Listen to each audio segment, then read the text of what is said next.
Harry Potter और Azkaban का कैदी, अध्याय 20, दम पिशाच का चुंबन। प्रोफेसर ल्यूपिन ने अपनी छड़ी निकाली और रॉन के पैर को अपनी छड़ी से थपथपा कर बुदबुदाए। पट्टी का बंधन। रॉन के पैर पर कसकर पट्टियां बंध गईं। ल्यूपिन ने खड़े होने में उसकी मदद की। रॉन ने अपने वजन को उस पैर पर आहिस्ता से रखा। उसके मुंह से आह नहीं निकली। ये बहुत अच्छा है, उसने कहा। धन्यवाद। प्रोफेसर स्नैप का क्या करेंगे? हरमाइनी ने धीमे स्वर में कहा और स्नैप के लेटे हुए शरीर की तरफ इशारा किया। उनके साथ कोई गंभीर गड़बड़ी नहीं है, ल्यूपिन ने स्नैप पर झुकते हुए कहा। तुम लोग थोड़े ज्यादा उत्साहित हो गए थे। उनका शरीर ठंडा है। शायद सबसे अच्छा यही रहेगा कि हम उन्हें तब तक होश में न लाएं जब तक हम महल में सुरक्षित न पहुंच जाएं। हम उन्हें इस तरह ले जा सकते हैं। वे बुदबुदाए, गतिमान भव। ऐसा लगा जैसे अदृश्य धागे स्नैप की कलाइयों, गर्दन और घुटनों से बंध गए हों। वो खड़ी मुद्रा में आ गए, लेकिन उनका सिर किसी कठपुतली की तरह इधर से उधर हिल रहा था। वो जमीन से कुछ इंच ऊपर लटके हुए थे और उनके बेजान पैर लटक रहे थे। ल्यूपिन ने अदृश्य चोगा उठाया और उसे सुरक्षित अपनी जेब में रख लिया। और हम में से 2 लोगों को इस कमीने के साथ बनना चाहिए, ब्लैक ने पेटिग्रू को ठोकर मारते हुए कहा। सिर्फ इसलिए ताकि वो भाग न पाए। ल्यूपिन बोले, मैं इसके साथ बंधूंगा। और मैं भी, रॉन ने लंगड़ाते हुए आगे बढ़कर आवेश में कहा। ब्लैक ने हवा में भारी जंजीर उत्पन्न की। जल्दी ही पेटिग्रू एक बार फिर खड़ा हो गया। उसका बायां हाथ ल्यूपिन के दाएं हाथ से बंधा था और उसका दायां हाथ रॉन के बाएं हाथ से बंधा था। रॉन के चेहरे पर दृढ़ता का भाव था। ऐसा लग रहा था कि उसने स्कैबर्स की असली पहचान को व्यक्तिगत अपमान के रूप में ले लिया है। क्रुकशैंक्स बिस्तर से उछलकर नीचे उतरी, कमरे के बाहर का रास्ता दिखाने लगी। उसकी लंबी पूंछ खुशी से ऊंची उठी हुई थी। क्रुकशैंक्स सीढ़ियों से नीचे जाने वाला रास्ता दिखा रही थी। उनके ठीक पीछे ल्यूपिन, पेटिग्रू और रॉन चल रहे थे। उन्हें देखकर ऐसा लग रहा था जैसे वो 6 पैरों वाली दौड़ में हिस्सा ले रहे हैं। उनके पीछे प्रोफेसर स्नैप थे, जो डरावने ढंग से तैर रहे थे। हर सीढ़ी उतरते समय उनके पैर सीढ़ी से टकरा रहे थे। स्नैप की छड़ी से सीरियस उन्हें हवा में तैरा रहा था। हैरी और हरमाइनी सबसे पीछे थे। आते समय सुरंग में वो जितनी आसानी से आए थे, लौटना उससे ज्यादा मुश्किल था। ल्यूपिन, पेटिग्रू और रॉन को तिरछे होकर चलना पड़ रहा था। ल्यूपिन अभी भी पेटिग्रू की तरफ छड़ी तान कर चल रहे थे ताकि वो भागने की कोशिश न करे। हैरी सीरियस के ठीक पीछे चल रहा था, जो अब भी स्नैप को उनके आगे तैरा रहा था। स्नैप का हिलता हुआ शरीर नीची छत से बार बार टकरा रहा था। हैरी को ऐसा लग रहा था कि सीरियस इसे बचाने की कोई कोशिश नहीं कर रहा। जब वो सुरंग में धीमी गति से चल रहे थे तो सीरियस ने अचानक हैरी से पूछा, तुम जानते हो पेटिग्रू के अपराध साबित होने का क्या मतलब है? हैरी बोला, तुम आज़ाद हो जाओगे।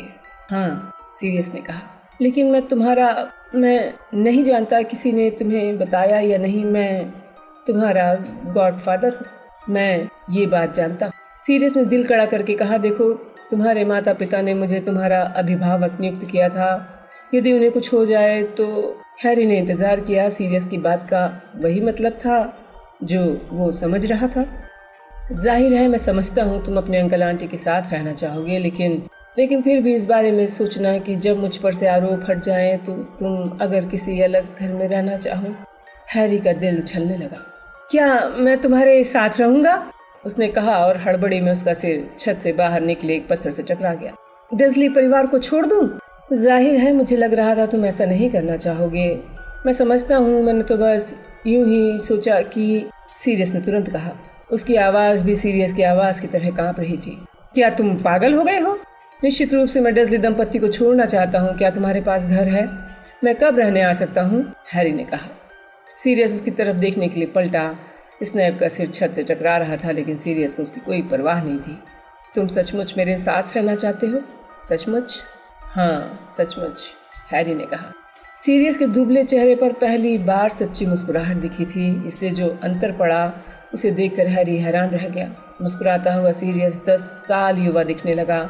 एक पल के लिए तो हैरी को उसमें उसी व्यक्ति की झलक दिखी जो उसके माता पिता की शादी में हंस रहा है। इसके बाद कोई कुछ नहीं बोला। सुरंग खत्म होने तक खामोशी से सब चलते रहे। सबसे आगे क्रुकशैंक्स बाहर निकली। स्पष्ट था, उसने बाहर निकलकर पंजे से तने की गांठ को दबा दिया। सीरियस ने स्नैप को छेद में से बाहर निकलते देखा। फिर वो एक तरफ हटकर खड़ा हो गया। हरमाइनी और हैरी के निकलने का इंतजार किया। आखिर सब बाहर आ गए। मैदान में बहुत अंधेरा था। दूर स्थित महल की खिड़कियों से रोशनी आ रही थी। बिना कुछ कहे वो आगे बढ़ते रहे। पेटिग्रू जोर जोर से सांस ले रहा था और बीच बीच में बिलख रहा था। हैरी का दिमाग घूम रहा था। अब वो डजली दंपत्ति को छोड़कर सीरियस ब्लैक के साथ रहेगा, अपने माता पिता के सबसे अच्छे दोस्त के साथ। उसने सोचा डजली दंपत्ति को कैसा लगेगा जब वो उनसे कहेगा कि वो उसी अपराधी के साथ रहने वाला है जिसे उन्होंने टेलीविजन पर देखा था। पीटर, अगर तुमने एक भी गलत कदम उठाया, ल्यूपिन ने धमकी देते हुए कहा। उनकी छड़ी पेटिग्रू के सीने पर थी। वो खामोशी से मैदान में चलने लगे। महल की रोशनी पास आ रही थी।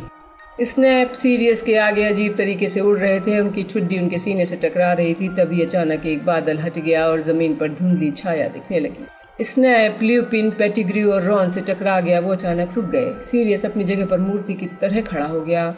हैरी ने देखा ल्यूपिन अकड़ने लगे थे। उनका पूरा शरीर कांप रहा था। अरे नहीं, उन्होंने आज रात को काढ़ा नहीं पिया है, वो सुरक्षित नहीं है, हरमाइनी चीखी।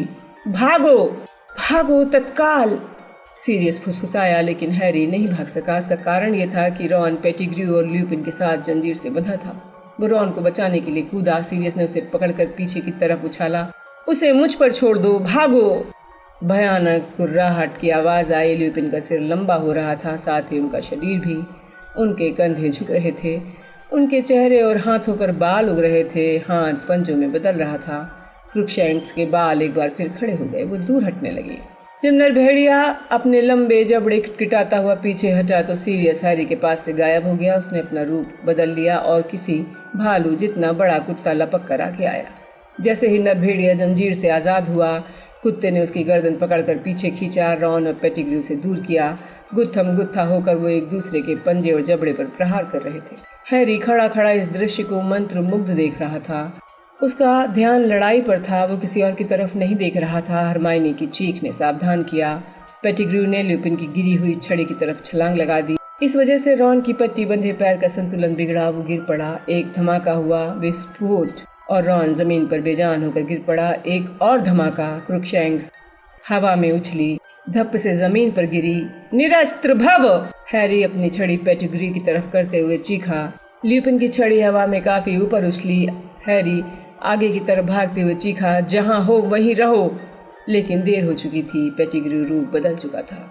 हैरी ने देखा उसकी गंजी पूंछ रॉन के हाथ में बंधी जंजीर से निकल रही थी। फिर उसे हवा में सरसरा कर चूहे के भागने की आवाज आई। भौंकने और गुर्राने की आवाजें आ रही थी। हैरी ने पलट कर देखा। नरभेड़िया भागकर जंगल की तरफ जा रहा था। हैरी चीखा, सीरियस, पेटिग्रू भाग गया है, उसने अपना रूप बदल लिया। सीरियस के शरीर से खून निकल रहा था। उसके मुंह और पीठ पर घाव थे। लेकिन हैरी की बात सुनकर वो खड़ा हो गया। एक पल में उसके पंजों की आवाज गायब हो गई। हैरी और हरमाइनी लपक कर रॉन के पास गए। पेटिग्रू ने उसके साथ क्या किया है, हरमाइनी ने फुसफुसा कर कहा। रॉन की आंखें आधी खुली थी, मुंह भी खुला हुआ था। वो जिंदा था लेकिन बेहोश था। उसके सांस लेने की आवाजें आ रही थी। क्या पता।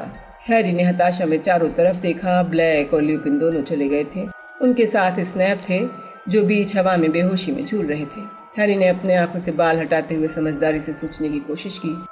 हम इन्हें महल तक ले चलते हैं, किसी को बताते हैं, चलो। लेकिन तभी उन्हें कुत्ते के दर्द में चिल्लाने की आवाजें आईं। सीरियस, हैरी बुदबुदाया, अंधेरे में देखने लगा। वो कोई निर्णय नहीं ले पाया। लेकिन फिर उसने सोचा उस समय वो रॉन की कोई मदद नहीं कर सकता था और ब्लैक की आवाज से लग रहा था कि वो मुश्किल में है। हैरी तत्काल दौड़ पड़ा।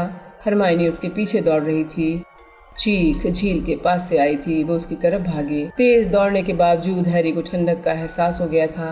वो इसका मतलब नहीं समझ पाया। चीख रुक गई। जब उन्हें झील का किनारा दिखा तो उन्हें इसका कारण समझ में आ गया। सीरियस इंसान के रूप में आ गया था।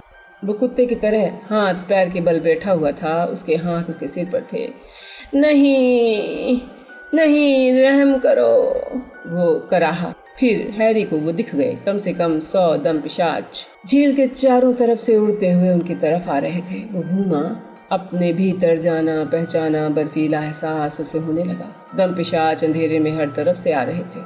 हरमाइनी, किसी सुखद चीज के बारे में सोचो, हैरी चीखा और उसने अपनी छड़ी उठाई। वो साफ देखने के लिए तेजी से पलकें झपका रहा था, अपना सिर हिला रहा था ताकि उसे अंदर की चीख से छुटकारा मिलने लगे। मैं अपने गॉडफादर के साथ रहने जा रहा हूँ। मैं डसली दंपत्ति का घर छोड़ दूंगा। उसने कोशिश की वो सीरियस और सिर्फ सीरियस के बारे में सोचे और फिर मंत्र पढ़ने लगा। पितृदेव संरक्षणम, पितृदेव संरक्षणम। ब्लैक को कपकपी छूट गई। वो जमीन पर गिरकर स्थिर हो गया। उसका चेहरा किसी मुर्दे की तरह पीला पड़ गया था। वो बिल्कुल स्वस्थ हो जाएगा, मैं उसके साथ रहने जा रहा हूँ। पितृदेव संरक्षणम। हरमाइनी, मेरी मदद करो। पितृदेव संरक्षणम, पितृदेव। हरमाइनी फुसफुसाई, पितृदेव। लेकिन वो मंत्र पूरा नहीं पढ़ पाई। दम पिशाच इतनी पास आ गए थे कि उनसे 10 कदम दूर थे। उन्होंने हरमाइनी और हैरी के चारों तरफ एक ठोस दीवार बना ली थी। वो पास आते जा रहे थे। पितृदेव संरक्षणम। हैरी चीखा। अपने कानों से चीख को दूर हटाने की कोशिश की। उसकी छड़ी से सफेद धुआं निकला। उसके सामने कोहरे की तरह मंडराने लगा। उसी पल हैरी को महसूस हुआ हरमाइनी उसके बगल में गिर गई। वो अकेला था, बिल्कुल अकेला। पितृदेव, पितृदेव संरक्षणम। हैरी के घुटने घास टकराए। कोहरा उसकी आंखों पर बादल की तरह छा गया। बहुत कोशिश की, उसने याद करने के लिए संघर्ष किया। सीरियस बेकसूर था, बेकसूर। वो बिल्कुल ठीक हो जाएगा, मैं उसके साथ रहने जा रहा हूँ। उसने हाँफते हुए कहा, पितृदेव संरक्षणम। अपने निराकार पितृदेव की हल्की रोशनी में उसने एकदम पिशाच को अपने बहुत पास रुकते देखा। हैरी ने सफ़ेद कोहरे का जो बादल उत्पन्न किया था वो उसमें से निकल कर नहीं आ सकता था। दमपिशाच ने चोगे के अंदर से एक गिलगिला हाथ बाहर निकालकर पितृदेव को एक तरफ हटाने की कोशिश की। नहीं नहीं, वो बेकसूर है। पितृदेव संरक्षणम, हैरी ने हाँफते हुए कहा। उसे महसूस हो रहा था दमपिशाच उसे घूर रहे थे। जब वो अपनी खरखराती सांस खींचते तो उसे बुरी हवा का प्रबल एहसास होता। सबसे पास खड़ा दमपिशाच उसके बारे में कुछ सोच रहा था। उसने अपने गिलगिले हाथ उठाए और फिर नकाब ऊपर कर दिया। जहां आंखें होना चाहिए वहां पर सिर्फ पतली भूरी पपड़ीदार चमड़ी थी जो खाली पुतलियों के ऊपर फैली हुई। लेकिन उसके चेहरे पर एक मुंह था, एक खुला बिना आकार का छेद जो मौत की खरखराहट जैसी आवाज करते हुए सांस चूसता था। हैरी के मन में लकवा मारने वाली दहशत भर गई। उसका पितृदेव टिमटिमाया और फिर बुझ गया। सफेद कोहरे के कारण उसे कुछ दिख नहीं रहा था। उसे संघर्ष करना था। पितृदेव संरक्षणम। वो देख नहीं सकता था और दूरी पर वहीं पर चीख सुनी, पितृदेव संरक्षणम। उसने कोहरे में टटोल कर सीरियस का हाथ थाम लिया। वो उसे नहीं ले जा सकते थे, लेकिन 2 ताकतवर गिलगिले हाथों ने अचानक हैरी की गर्दन को पकड़ लिया। वो उसके चेहरे को ऊपर कर रहे थे। उसे दमपिशाच की सांस महसूस हो रही थी। उसे अपने कानों में अपनी माँ की चीख सुनाई दे रही थी। उसने सोचा मरने के पहले शायद यही आखिरी आवाज वो सुनेगा। और फिर कोहरे के बीच उसे एक दूधिया रोशनी दिखी जो तेज और तेज होती जा रही थी। उसने महसूस किया दमपिशाच ने उसे छोड़ दिया है। वो मुंह के बल घास पर गिर गया। हैरी का चेहरा नीचे था। वो इतना कमजोर था कि हिल नहीं पा रहा था। वो बीमार महसूस कर रहा था, कांप रहा था। उसने आंखें खोली। चौंधियाने वाली रोशनी से उसके आसपास की घास चमक रही थी। चीख रुक गई। ठंड दूर भाग रही थी। कोई चीज दमपिशाचों को पीछे धकेल रही थी। ये उसके सीरियस और हरमाइनी के चारों तरफ घूम रही थी। दमपिशाचों के चूसने की आवाजें दूर हो रही थी। वो जा रहे थे। हवा एक बार फिर गर्म हो गई। अपनी पूरी ताकत लगाकर हैरी ने अपना सिर कुछ इंच ऊपर उठाया। एक रोशनी फैलाता जानवर दिखा जो दौड़ता हुआ झील के उस पार जा रहा था। पसीने से धुंधला गई आंखों से हैरी ने पहचानने की कोशिश की कौन सा जानवर था।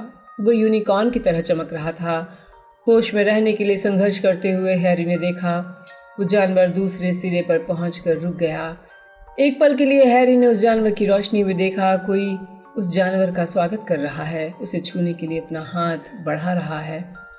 वो व्यक्ति बहुत जाना पहचाना लग रहा था, लेकिन ऐसा नहीं हो सकता। हैरी नहीं समझ पाया। वो कुछ सोच नहीं पाया। उसे महसूस हुआ उसकी ताकत की आखिरी बूंद खत्म हो गई है। वो बेहोश हो गया और उसका सिर जमीन से टकरा गया।